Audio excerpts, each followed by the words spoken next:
Been around the top queffers in my city. Road or the walk, there's no pressure for me really. Tackers them my city, up the retters for my killie. One phone call will have the steppers on a milli. Fighting my demons, trying to tame the bang and rimmy. Yo, SVLIDGE.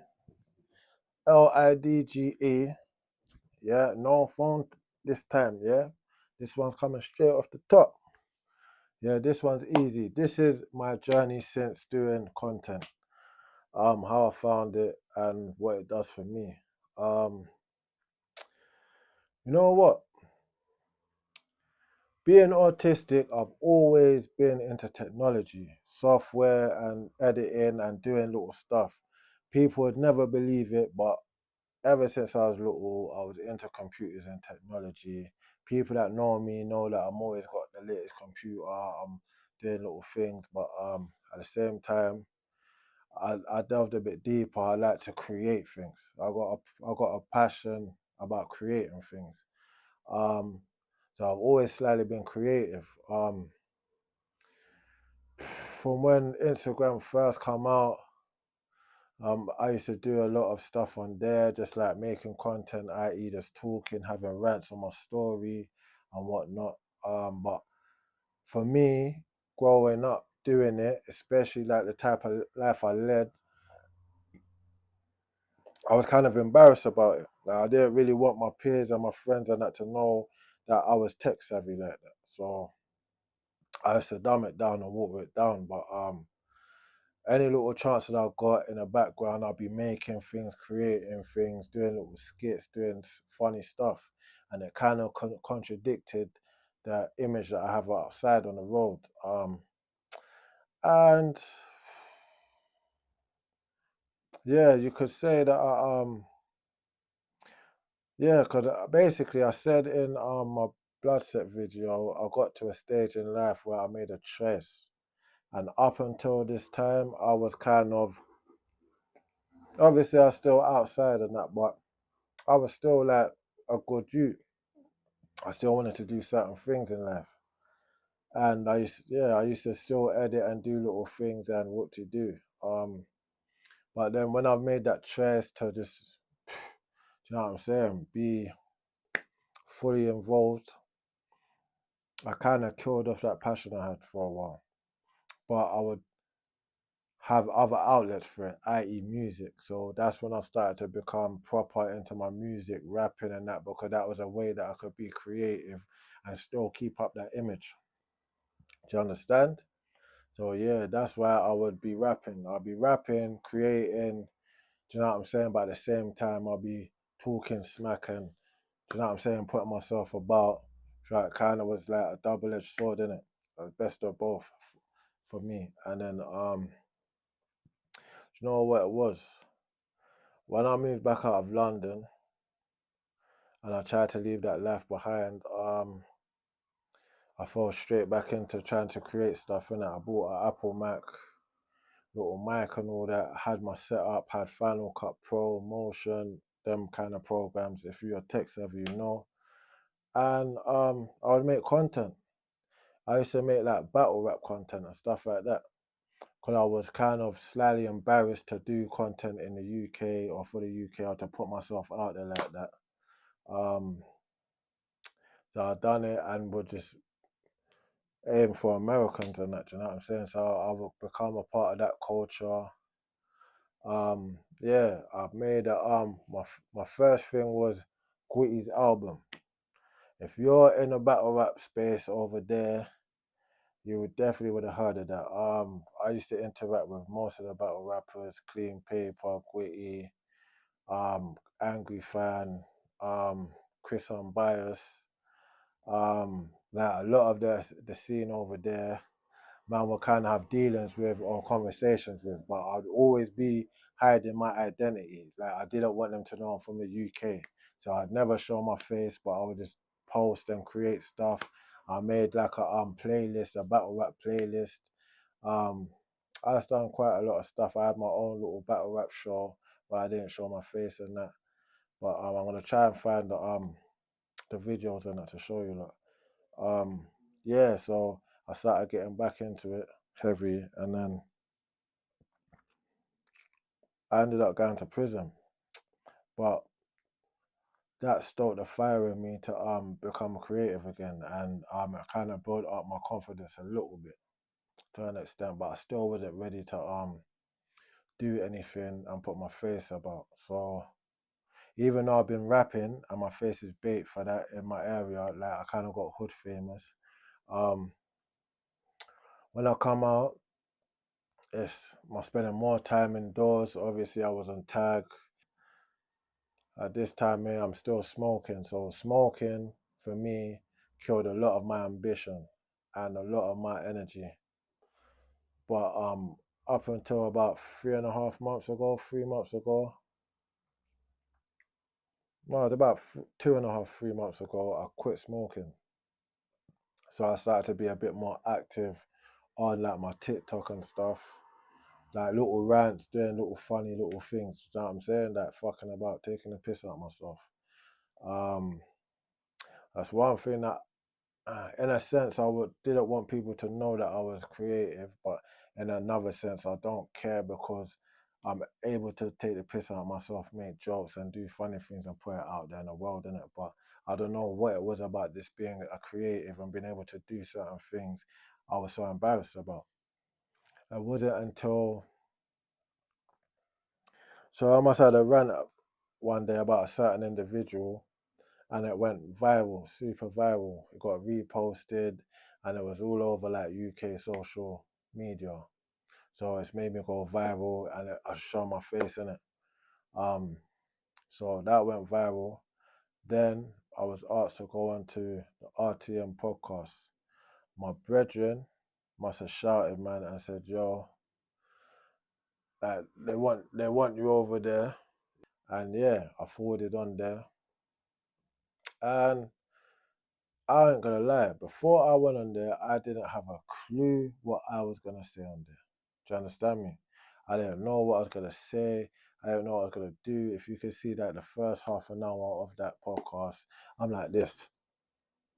Because I was nervous, but I've never been on a setup like that ever in my life. So yeah, and then after a while, after a Magnum, I kind of loosened up a bit and then started just telling them about myself. Obviously going on there, I didn't really have nothing to promote. I stopped making music a while ago. And yeah, and the narrative was people thought I was gonna go in there and overdo it and be crashing out on certain people. But obviously I never. I just spoke a bit about my lifestyle and how I've come to become the person that I am, and I tried to push a positive message. And it come across well. It was well received. People reached out, kind of gave me the confidence to keep it up, keep doing what I'm doing. But at the same time, a few individuals was upset. Like they didn't like certain things that was said on there, even though I didn't say too much. So they started to attack me, like social media wise, like.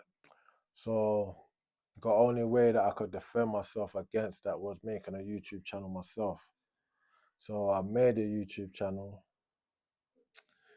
and yeah, I posted my first videos was on addressing them, and obviously they went viral because it's toxic, innit? It's toxic scene. Everyone wants to see their back and forth. People want to hear what he's saying about him, then they want to go and see what he's saying about him, and then it's, do you understand? So yeah, that alone built up my platform to the point where I had 1,000 subscribers and I could be monetized. But by me saying that, I'm not saying that I only done it for that. But after a while, I learned how to develop thick skin, and after a while, I found it easy to block out the noise. And I started making my own content about my journey, myself, and trying to push a message. I just wanted people to I keep saying it, I think you know it by now, but I want people to empower themselves. I want people like me that's had the same life experiences as me to not feel less of a person. Yeah. Look for help, get therapy, become a better person. Yeah, we all want to become the best person that we can be. And the only way you're gonna do that is by healing yourself. especially if you come from where I've come from, broken homes. I'm broken. You get me? Broken heart, everything. Scars up and down me. Um, and I know there's other people. I'm not the only one out there that's got a story. I know there's loads of people that's got a story, but I'm not sure that everyone necessarily wants to tell it or know that people necessarily realize they're sick, like how broken they are or the stuff that they've gone through. And like they don't, some people don't realize that there's actually ways of getting help and becoming a better person. And that's what I want to try and push. If you knew me 5 years ago, 6 years ago, I'm totally different now. I think me stopping smoking weed has definitely helped clear my brain. I'm not so tunnel vision no more. I'm not so willing to just accept that's my fate. I'm this guy. Fuck what everyone else thinks. Now I'm on path of self development, man. I'm trying my best, and we're getting somewhere. And me being on that path and making content from it and pushing certain messages on social media has enabled me to have certain conversations and meet new people, and people have been reaching out. I've been well received, to be fair. I've had a lot of comments, a lot of DMs from people, basically from I know from childhood or I know in general, or people that don't know me, kind of congratulating me and appreciating my background and me talking about it and me trying to move forward in life and trying to help people. It's not necessarily just people like me. It could be younger kids, people like I want to early intervention. Do you know what I'm saying? I want to be able to. I want you to look at me, and even if you said, "Raw, I don't even want to be like my man when I'm his age," I wouldn't hold that against you, bro. Because if I was like 21 and I saw me, what I'm doing at my age, I wouldn't want to be me either, bro.